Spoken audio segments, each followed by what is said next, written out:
বর্তমান জীবনে কাজের চাপ, মোবাইল, সিরিজ আর পাশাপাশি চলতি বিশ্বকাপ, এরকম নানা কারণে অনেকেরই কম ঘুম হচ্ছে। দু একদিনের উৎসবের অংশ ভেবে অনেকেই ভাবছেন যে পরে ঘুমিয়ে নিয়ে, একটু বেশি ঘুমিয়ে নিয়েই সবটা হয়তো ঠিক করে নেবেন। কিন্তু আদতেই কি সত্যি ঘুম এভাবে পুষিয়ে নেওয়া যায়? আর কম ঘুম হলে তার প্রভাব শরীরে এবং মনে ঠিক কি কি ভাবে পড়তে পারে, কখনো ভেবে দেখেছেন কি? আজকে এই বিষয়টা নিয়েই কথা বলবো। আমাদের সঙ্গে এই মুহূর্তে উপস্থিত রয়েছেন sleep medicine specialist doctor Sourav Das. S নিউজে স্বাগত আপনাকে। যেহেতু অনিয়মিত ঘুমের কথা হচ্ছে, তাই প্রথমে যে বিষয়টা একটু ক্লিয়ার করে নিতে চাইবো যে অনিয়মিত ঘুম বা নিয়মিত ঘুম বলতে ঠিক কতক্ষণের ঘুমটাকে বোঝায়, সেটা হয়তো একটুখানি প্রথমে জানা দরকার।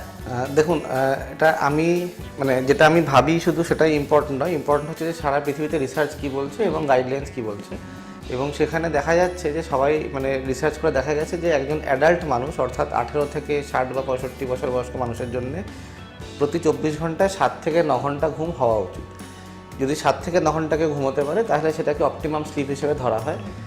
এবার এর সঙ্গে আরও 2-3টে কথা বলতে হয়। সেটা হচ্ছে যে এই যে 7 থেকে 9 ঘন্টা ঘুম, সেটা হচ্ছে বেশিরভাগ মানুষ, ধরে নিন 90% বা 95% মানুষের জন্য প্রযোজ্য। এর বাইরে কিছু আউটলায়ার্স থাকেন যাদেরকে বলা হয় শর্ট স্লিপার্স বা লং স্লিপার্স। এবার শর্ট স্লিপার্স যারা, তারা দেখা গেছে কিছু কিছু মানুষ আছেন, তারা জেনেটিক্যালি সেভাবে বিল্ড আপ থাকেন যে তারা হয়তো 4 ঘন্টা 5 ঘন্টা ঘুমিয়ে তারা সারা জীবন কাটিয়ে দিয়েছেন, কোনো সমস্যা হয়নি, বেশ সব কিছু করতে পারছেন, তাদেরকে বলা হয় শর্ট স্লিপার। আর কিছু মানুষ থাকেন যাদের 9 ঘন্টারও বেশি, 10 ঘন্টা 11 ঘন্টা না ঘুমালে তারা সারাদিন ঠিকমতো কাজ করতে পারছেন না, অন্য কোনো ঘুমের রোগ তাদের নেই, তারা বায়োলজিক্যালি সেভাবে তৈরি, তাদেরকে বলা হয় লং স্লিপার্স। তবে এদের সংখ্যাটা খুবই কম, খুব খুব রেয়ার ব্যাপার এটা। আচ্ছা, এছাড়া হচ্ছে ধরুন যদি আমরা 18 বছরের নিচে আসি, একটা ছোট বাচ্চা শিশু যখন জন্মগ্রহণ করে তখন সে প্রায় 20 ঘন্টা ঘুমায়, হ্যাঁ, প্রচুর সময় ঘুমায়। যত সে আস্তে আস্তে বড়ো হতে থাকে তার স্লিপের আর্কিটেকচার চেঞ্জ হতে থাকে, ঘুমটা আস্তে আস্তে কম্প্যাক্ট হয়ে থাকে, কমতে থাকে।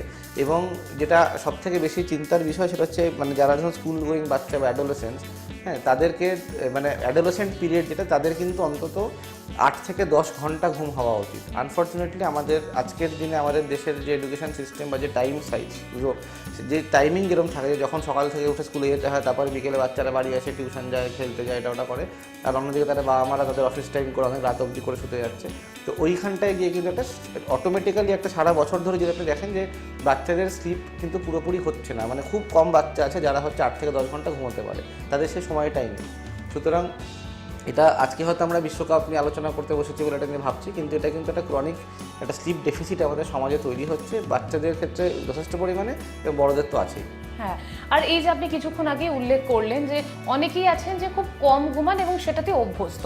আমার এখানেই প্রশ্ন, এটা অনেকে বলেও থাকেন যে আমি তো কম ঘুমাই, আমার খুব একটা অসুবিধা হয় না, এভাবেই আমি অভ্যস্ত হয়ে গেছি।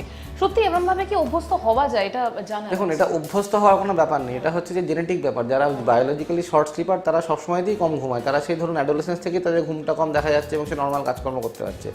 যেইটা হয়তো অনেকে যারা বলে তাদের মধ্যে বেশিরভাগ লোকই কিন্তু এই যে অভ্যস্ত হওয়ার যে ব্যাপারটা, অর্থাৎ তার আগে বেশি ঘুমোতেন, তারপরে বিভিন্ন কাজের চাপে বা অন্যান্য রুটিন প্ল্যান করতে গিয়ে সারাদিনে দৈনন্দিন তারা হয়তো ঘুমটাকে কাট করতে থাকছে। এবার সেইটাকে কিন্তু শর্ট স্লিপার বলা যায় না, তাদেরকে বলা হয় বিহেভিয়ারালি ইনডিউসড ইনসাফিসিয়েন্ট স্লিপ সিনড্রোম। হ্যাঁ, অর্থাৎ আমার ঘুমের প্রয়োজনীয়তা 7 থেকে 9 ঘন্টা, আমার অতটা সময় নেই, তাই আমি 5 থেকে 6 ঘন্টা ঘুমিয়ে কাজ চালাচ্ছি। প্রথম দিকে 2-4-5 বছর অতটা কিছু যায় আসে না, ঠিকঠাক চলে। তারপরে যখন আস্তে আস্তে বডির ভিতরের অংশগুলো খারাপ হতে শুরু করে, স্লিপ সাইকেল, বায়োলজিক্যাল ক্লক থেকে শুরু করে বিভিন্ন রকম কার্ডিওমেটাবলিক প্রবলেম আসতে শুরু করে, তখন গিয়ে সমস্যাটা একটা বড় আকার ধারণ করে। এবং তখন সেটা অবশ্যই চিকিৎসা করা যথেষ্ট কঠিন, কারণ সবথেকে বড় কঠিন হচ্ছে পেশেন্টের রেজিস্ট্যান্স। তারা এটা অ্যাকসেপ্ট করতে তাদেরকে বেশ সমস্যা হয় বা অনেকটা সময় লাগে যে তাদের অ্যাকচুয়ালি 7 ঘন্টা ঘুমানো উচিত, এবং সেই জন্য তাদের ঘুমের থেকে 2 ঘন্টা কাট না করে অন্যান্য যে দিনের কাজগুলো সেখান থেকে 2 ঘন্টা কাট করা দরকার। হ্যাঁ, এবং একদিন ঠিক টাইম মতো না ঘুমানো শুধু কি পরের দিনের ক্লান্তি একটা শুধুমাত্র কারণ, নাকি আরও যে আপনি বলছিলেন যেটা পরবর্তীতে একটা বড় প্রভাব পড়তে পারে, এটা শরীরের ঠিক কী কী ভাবে আমাদের? দেখুন, এটা ডিপেন্ড করে, কেউ যদি 1 দিন 2 দিন 3 দিন একটু কম ঘুমায় তাহলে অ্যাকচুয়ালি অসুবিধা খুব একটা হয় না, আমি তার কারণটা বলবো কেন। কিন্তু হচ্ছে যারা এটা ক্রনিক্যালি করতে থাকেন ওভার মান্থস অর ইয়ার্স, ধরুন 2 মাস 3 মাস কেউ কম ঘুমিয়েছে বা 2 বছর 3 বছর কেউ কম ঘুমিয়েছে, তাদের কিন্তু অনেক রকম প্রবলেম হয়। প্রবলেমগুলো কীরকম? একটা হচ্ছে অ্যাকিউট প্রবলেম, একটা হচ্ছে ক্রনিক প্রবলেম।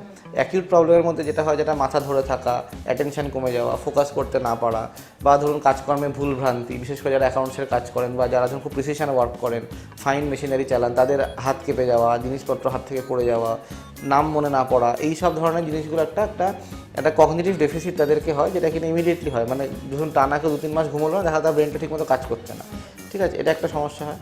আরেকটা হয় যে রিস্ক অফ অ্যাক্সিডেন্ট, যারা ধরুন গাড়ি চালান বা প্লেন চালান বা ট্রেন চালান বা এমনি নিজের বাইক চালান, তাদের মধ্যে কিন্তু ওই কিছু কিছু মাইক্রোস্লিপ এপিসোড এসে যায়। অর্থাৎ গাড়িটা চালাতে কিছু কিছু সময় থাকে, তারা খুব অল্প কিছু, হয়তো 1 সেকেন্ড 2 সেকেন্ড বা তারও কম সময়ের জন্য তারা ব্রেনটা কিন্তু অ্যাকচুয়ালি ঘুমিয়ে পড়েছে, এবং সেইগুলো হয় ভীষণ হাই রিস্ক ফর অ্যাক্সিডেন্ট। আমরা ইনফ্যাক্ট এরকম মাঝে মাঝে খবরেও দেখতে পাই যে একজন ট্রাক ড্রাইভার গিয়ে সোজা প্লেনে ধাক্কা মেরেছে কলকাতা এয়ারপোর্টে, 2-4 বছর আগেকার খবর, সে ঘুমিয়ে পড়েছিল। তো এই টাইপের জিনিসপত্রগুলো কিন্তু হয়, এবং সেগুলো হচ্ছে একটা খুব real risk and risk of accident. ধরুন একটা বিজি রাস্তায় একজন বাইক চালাচ্ছেন, হঠাৎ পিছন থেকে বাস এসে ধাক্কা দিল, these are very very severe conditions. এটা হলো অ্যাকিউট ঘটনা। ক্রনিকেতে যদি আমরা আসি, তাহলে সেক্ষেত্রে এটা যদি চলতে থাকে অনেক মাস ধরে বা বছর ধরে, তখন যেটা হয় যে আমাদের কার্ডিও মেটাবলিক হেলথের উপর খুব ইম্প্যাক্ট পড়ে। দেখা যায় যে ব্লাড প্রেশার বাড়তে থাকে বা হাইপার টেনশন হতে থাকে। এছাড়া ডায়াবেটিসের রিস্ক অনেকটা বেড়ে যায়। এছাড়া হচ্ছে ধরুন কিডনি, লিভার, হার্ট সবের উপরেই চাপ পড়ে, এবং যদি সেটা লং টার্ম ওভার ইয়ার্স মানে বছর বছর ধরে হতে থাকে, তখন আমাদের ব্রেনের মধ্যেও কিছু ডেফিসিট, অর্থাৎ কিছু কিছু এমন রোগ যেমন ডেমেনশিয়া বা অ্যালজাইমার্স, এই ধরনের নিউরো ডিজেনারেটিভ কন্ডিশনগুলো দেখা গেছে যে তাদের রিস্ক অনেক বেশি, যারা নিয়মিত রূপে কম ঘুমাচ্ছেন। এবং ক্যাটাগরিক্যালি রিসার্চ করে দেখা গেছে বিশাল বড়, মানে ধরুন প্রায় 20,000, 30,000, 50,000-এর বেশি লোকের উপর রিসার্চ করে দেখা গেছে যে যদি কেউ ক্রনিক্যালি কম ঘুমায় অনেক বছর ধরে, তাদের মানে ক্রনিক্যালি কম মানে কতটা কম, 6 ঘন্টার কম, 6 ঘন্টার কম যদি কেউ কন্টিনিউয়াস ঘুমাতে থাকে, তাদের মধ্যে দেখা গেছে ডিমেনশিয়া, অ্যালজাইমার্স হওয়ার চান্স প্রায় 3 থেকে 4 গুণ বেশি কম্পেয়ার টু আ পার্সন যে হয়তো 7 থেকে 9 ঘন্টা ঘুমাচ্ছে। জেনেটিক্স ও অন্যান্য সব জিনিস সরিয়ে দেওয়ার পরে রিসার্চটা দেখা গেছে। আচ্ছা, এখন বর্তমানে আমরা দেখছি যে ওজন বৃদ্ধির একটা মানে ওবেসি পরিমাণ সংখ্যা অনেক বাড়ছে, এটার পেছনে কি এই যে অনিয়মিত ঘুম এটা একটা কারণ হতে পারে? অবশ্যই। দেখুন ব্যাপারটা কীরকম হয় যে আমরা যখন ঘুমাই তখন আমাদের বডিতে ওয়্যার অ্যান্ড টিয়ার রিপেয়ার করা হয়, এবং তার সঙ্গে হচ্ছে আমাদের বডির যে নর্মাল যেটাকে অক্সিডেশন প্রসেস বলে আর কি, সেই জিনিস মানে গুলো চলতে থাকে। এবার যেটা সমস্যা, কেউ যদি কম ঘুমোয় বা ধরুন রাত্রিবেলা জেগে থাকলো, দিনের বেলা ঘুমানোর চেষ্টা করলো, ইউজুয়ালি বা হয়তো ভাগে ভাগে ঘুমালে 2 ঘন্টা 3 ঘন্টা করে মাঝে গ্যাপ দিয়ে ঘুমোচ্ছে, ওই ঘুমগুলোতে সাস্টেন্ড ঘুমটা আসতে পারে না, যার ফলে যে নর্মাল স্লিপ সাইকেল বা স্লিপ আর্কিটেকচার হওয়া উচিত সেই আর্কিটেকচারটা হতে পারে না। এবং তার সঙ্গে যেটা হয় অনেক ক্ষেত্রে, যে ধরুন এই যে ওজন আর ঘুমের ব্যাপারটা বলে, এটা অ্যাকচুয়ালি বাই ডিরেকশনাল। মানে ঘুম কম হলে পরে বা ঘুম ফ্র্যাগমেন্টেড হলে ওজন বাড়বে, ওজন বাড়লে আর ঘুম আরও বেশি ফ্র্যাগমেন্টেড হবে। এবং যখন ওজন বাড়ে তখন একটা রোগ হয়, তার নাম হচ্ছে অবস্ট্রাকটিভ স্লিপ অ্যাপনিয়া। সেই অবস্ট্রাকটিভ স্লিপ অ্যাপনিয়া হলে পরে আমাদের অক্সিজেনটা শরীরে ঢুকতে পারে না ঘুমের মধ্যে। এবার যখন অক্সিজেনটা ঢুকতে পারে না, অর্থাৎ অক্সিজেনের ঘাটতি হয়, সেখান থেকে কিছু জিনিস তৈরি হয় যাকে আমরা বলি ফ্রি র্যাডিক্যাল। সেই ফ্রি র্যাডিক্যালগুলো হচ্ছে আমাদের ব্রেন থেকে নিয়ে কিডনি, হার্ট, লাংস সবের উপরেই একটা ভীষণ নেগেটিভ ইম্প্যাক্ট তৈরি করে, এবং সেই ফ্রি র্যাডিক্যালগুলো আস্তে আস্তে আমাদের টিস্যু ড্যামেজ করা শুরু করে।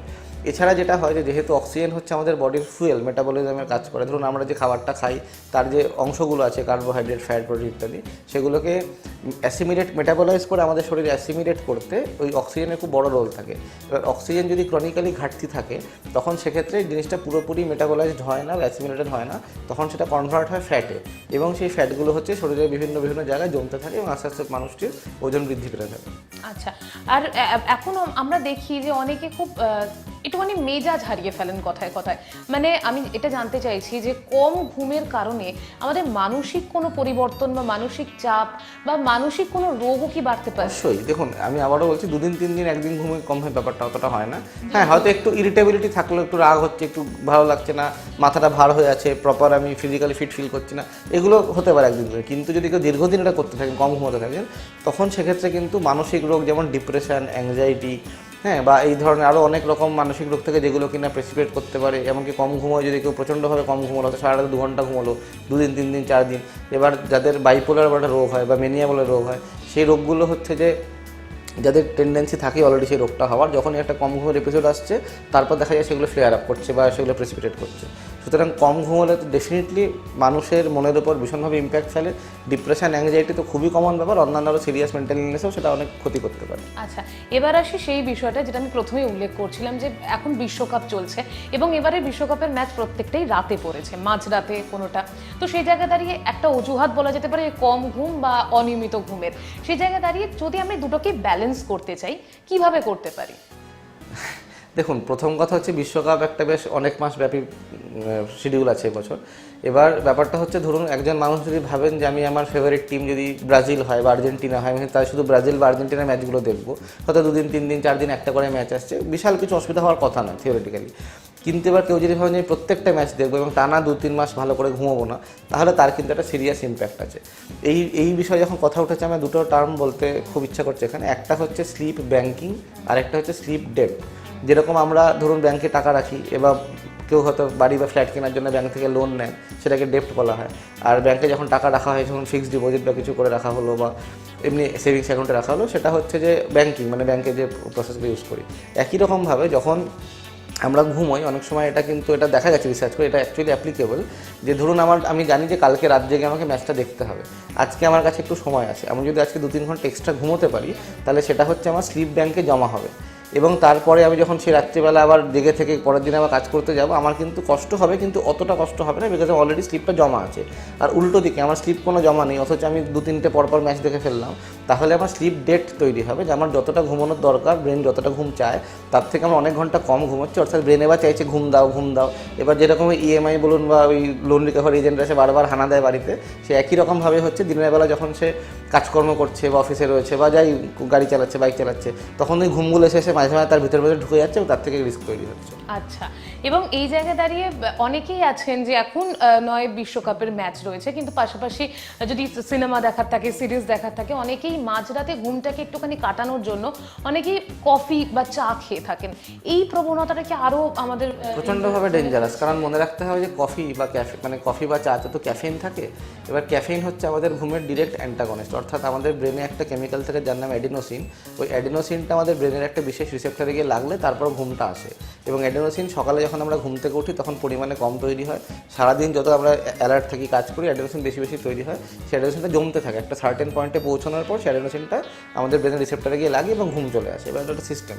এবার ক্যাফেইন কী করে, অ্যাডিনোসিনের ডিরেক্ট কম্পিটিটর, এবং অ্যাডিনোসিনকে ওই রিসেপ্টর থেকে সরিয়ে দিয়ে সে নিজে জায়গা করে নেয় এবং ঠিক তার উল্টো কাজ করে যেটা অ্যাডিনোসিন করতো। অর্থাৎ অ্যাডিনোসিন যখন ঘুম আনতে পারে, ক্যাফেইন ঘুমটাকে সরিয়ে দেয়।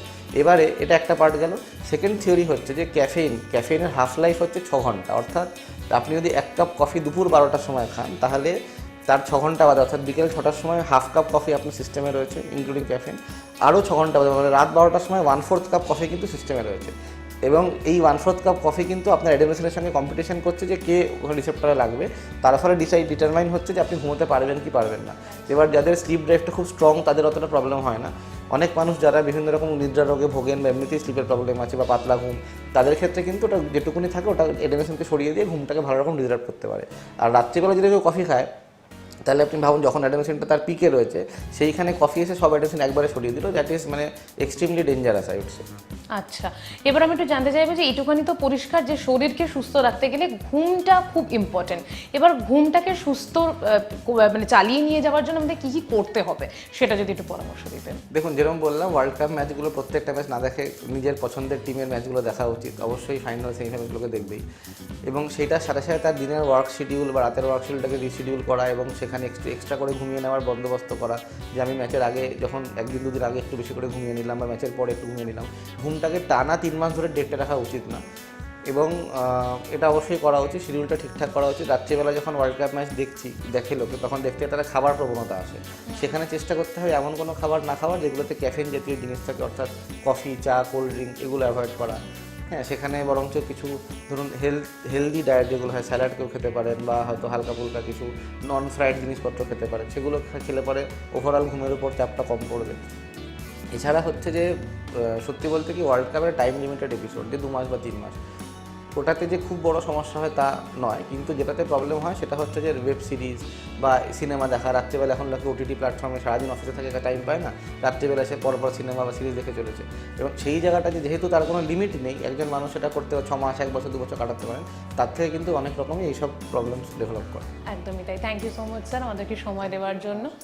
এবং এটুখানি পরিষ্কার যে ঘুমের বিকল্প কিন্তু কিছু হতে পারে না। আপনার শরীরকে সুস্থ রাখতে গেলে ঘুমাতে হবে, এবং কিভাবে ঘুমাবেন এবং সেই জায়গায় দাঁড়িয়ে কতটা ফাঁকি দেবেন নিজের শরীরকে, সেটা কিন্তু পুরোপুরি আপনার ওপরই বর্তাচ্ছে। ক্যামেরা চিরঞ্জিতের সাথে রিয়া রিপোর্ট, এস নিউজ।